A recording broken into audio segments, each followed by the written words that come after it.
Vodafone idea समेत तमाम जो टेलीकॉम शेयर हैं उन पर भी नजर रहेगी, क्योंकि ऐसी खबरें आ रही हैं सूत्रों के हवाले से कि सरकार 1 लाख करोड़ रुपए का एजीआर बकाया माफ करने पर विचार कर रही है। और इसके लिए वित्त मंत्रालय, कैबिनेट सेक्रेटेरिएट, टेलीकॉम विभाग मिलकर एडवांस लेवल पर बातचीत कर रहे हैं। तो करीब 1,40,000 करोड़ रुपए के आसपास के ड्यूज हैं और उसमें से मेजोरिटी जो है वो है वोडाफोन आइडिया का। गौरांग सर, अभी तो ये सोर्सेज के थ्रू ये खबर आ रही है, लेकिन अगर ये मान लीजिए पुख्ते तौर पर अगर ये आ जाती है खबर, कितनी बड़ी राहत होगी वोडाफोन आइडिया को लेकर? और मान लीजिए आज अगर शेयर में उछाल आता है इस खबर को सेंस करके, तो क्या करना चाहिए? उछाल पर निकल जाए या फिर आपको लगता है कि मुश्किलें दूर होंगी कंपनी काफी हद तक?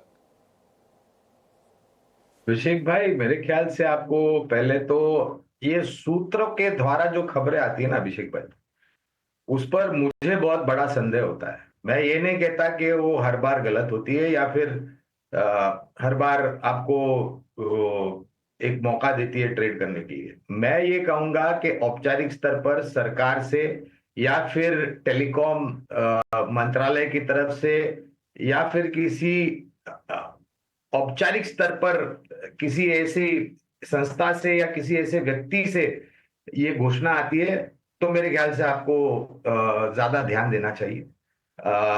1 लाख करोड़ का बकाया ये छोटा आंकड़ा नहीं है अभिषेक भाई।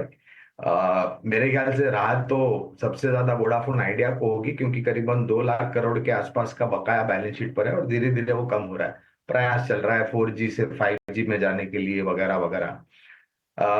अनिवार्य होगा डिस्क्लोजर देना कि हमारी वोडाफोन आइडिया के ऊपर कवरेज है।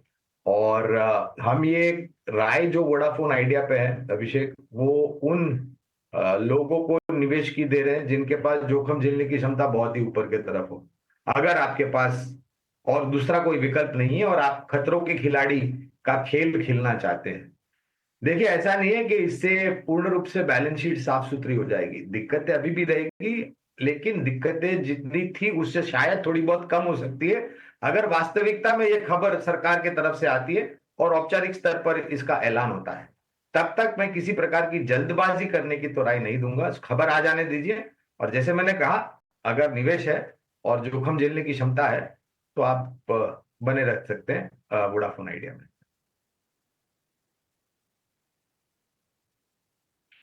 आती है कि टेलीकॉम स्पेस में डुओपोली हो, कम से कम 3 कंपनियां रहें, या ये इंटेंशन भी बार बार सरकार ने जाहिर किया है। और आपको बता दें कि वोडाफोन आइडिया में सरकार का भी बड़ा स्टेक है। ये आप ध्यान रखिएगा जब भी कोई ऐसी खबर आती है तो। लेकिन हमारे साथ एक और एक्सपर्ट जुड़ गए हैं, वुमेन फ्रंट मोतीलाल ओसवाल, शिवांगी सारदा। शिवांगी, बहुत शुक्रिया आपका समय देने के लिए। स्वागत है आपका टीना स्वदेश पर। आपके स्टॉक से ही शुरू कर लेते हैं, बताइए आज के लिए क्या है आपके स्टॉक कॉल्स? जी, बिल्कुल, बाज़ार में हम देख रहे हैं कि थोड़ी बहुत प्रेशर ज़रूर बनी हुई है। But overall stock specific action यहाँ पे काफ़ी रहेगा। मेरी नज़र यहाँ पे सबसे पहले है इप्का लैब्स में।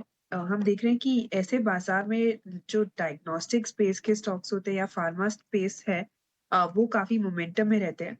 और इप्का लैब में हम एक्सपेक्ट करें कि एक रिवर्सल यहाँ देखने को मिले। रिस्क रिवॉर्ड काफ़ी फ़ेवरेबल है, इन लेवल से डोजी फॉर्मेशन हुआ है और लगातार लोअर हाइज़ लोअर लोज़ का एक यहाँ पे पॉज़ होते हुए दिख रहा है। तो यहाँ पे मेरी नज़र रहेगी कि हम खरीदारी के मौके ढूँढ